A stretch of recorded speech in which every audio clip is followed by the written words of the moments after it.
Shavua Tov, Mazal Tov, nous pensons à nos frères en Eretz Israël, surtout la situation actuelle, donner beaucoup de force à nos dirigeants pour pouvoir exterminer cet ennemi et l'éradiquer complètement et amener la Géoula Shlema. Juste pour rappel que Mechiat Amalek, éradiquer Amalek, ça fait partie des conditions pour faire venir Mashiach, donc que ce soit Bezat Hashem, la dernière guerre pour pouvoir emmener Mashiach Tzidkenu. On continue dans le Tanya. Jusqu'à là, on a parlé dans le Tanya de la retenue que nous devons avoir dans la nourriture.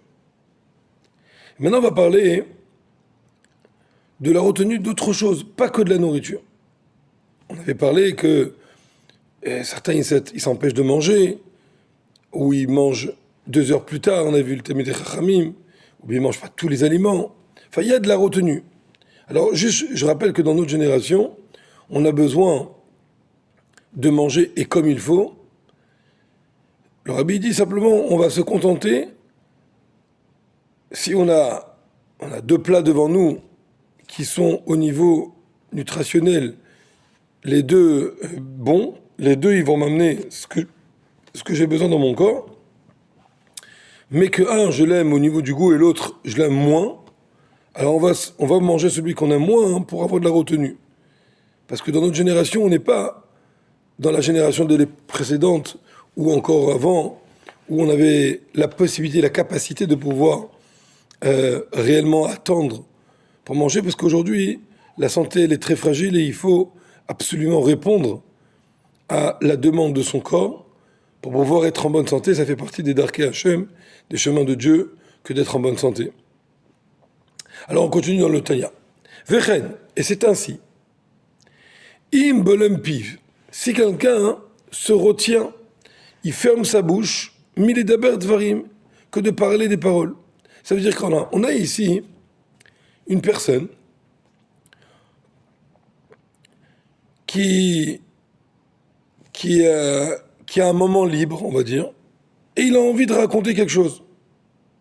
Et puis finalement, il ferme sa bouche. On ne parle pas des divrei Torah, bien sûr. On ne parle pas des paroles de Torah positives. On parle ici, il veut parler des choses matérielles.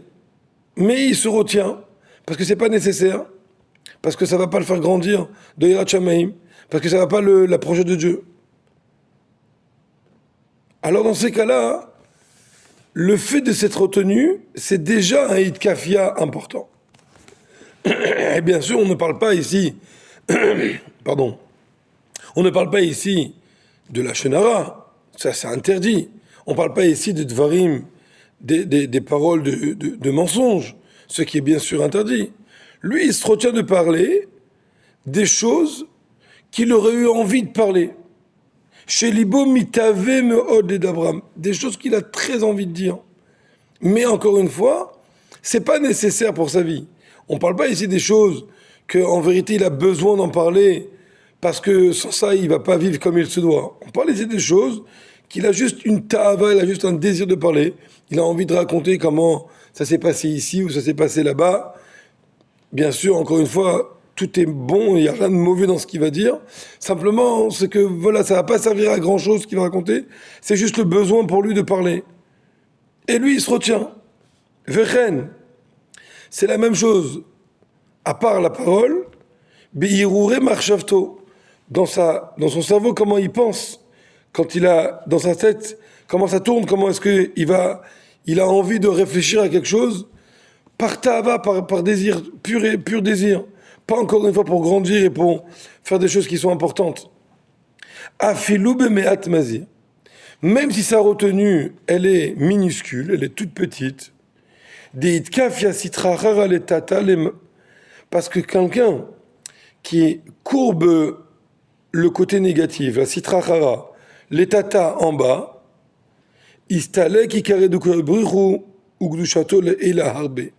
alors il fait répandre la lumière divine, bénie soit-elle, et sa sainteté en haut de façon extraordinaire. C'est connu que la réaction qu'il y a en bas et celle d'en haut, elles sont à une échelle de valeur mais à des milliers de kilomètres. Venons, on va prendre comme ça. On a une lumière solaire, une montre solaire. Une montre solaire, c'est quoi? Un rond par terre, avec un petit bâton qui est debout comme ça. Et puis, selon là où le soleil il est derrière lui, l'ombre, elle va tourner. Quand le soleil il tourne autour de la Terre, l'ombre, elle va tourner. Quand en bas, sur l'ombre, il y a quelques millimètres qui ont tourné, c'est que le soleil, il a tourné quelques milliers de kilomètres. C'est-à-dire que pour faire tourner ce qu'il y a en bas de quelques millimètres, là-haut, ça a tourné quelques milliers de kilomètres. Et donc, en vérité, c'est la même chose de le contraire.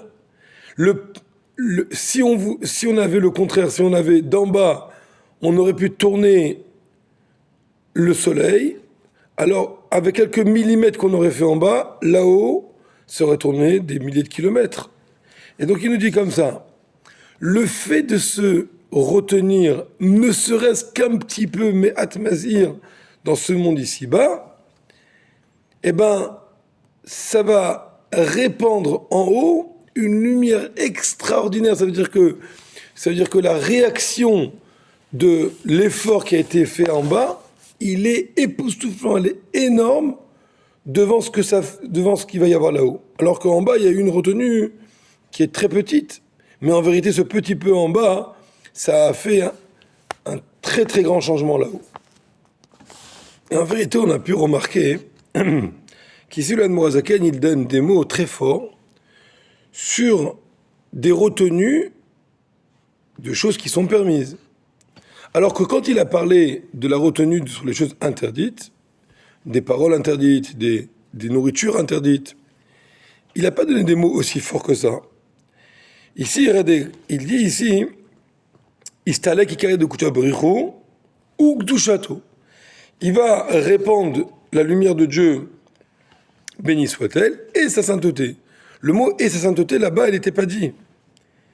Et ici, il dit, continue, il dit Leila Arbe, en haut beaucoup. Il parle de quantité.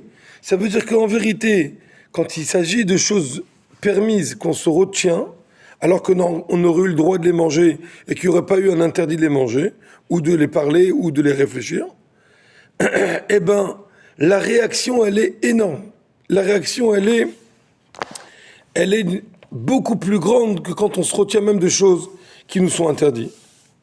Et comme ça, on écrit au nom comme ça, c'est le Rabbi Rachab, il écrit, il a dit que les chassidim, les premiers chassidim, ils ont fait une décision forte dans leur âme que tout ce qui est permis, mais qu'il y a ici une tendance corporelle, animale, on a envie, alors on va d'abord casser le côté envie qu'on a, même quand c'est nécessaire.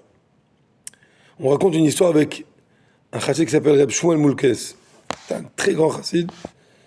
Il faisait beaucoup, beaucoup de blagues, mais en vérité, il avait une sensibilité qui était très, très, très, très fine. Puis un jour, ils étaient assis en Fabrengen, et il manquait de la viande, il manquait de quoi accompagner le lechaïm. Il y a la femme du shochet qui habitait à côté. Un chassid est parti la voir, il lui dit, dis-moi, tu peux nous préparer un petit morceau de viande? Ton mari, il est shochet, certainement il y a de la viande. Bon, elle a trouvé un morceau de viande, elle a fait cuire, et elle a donné au chassidim.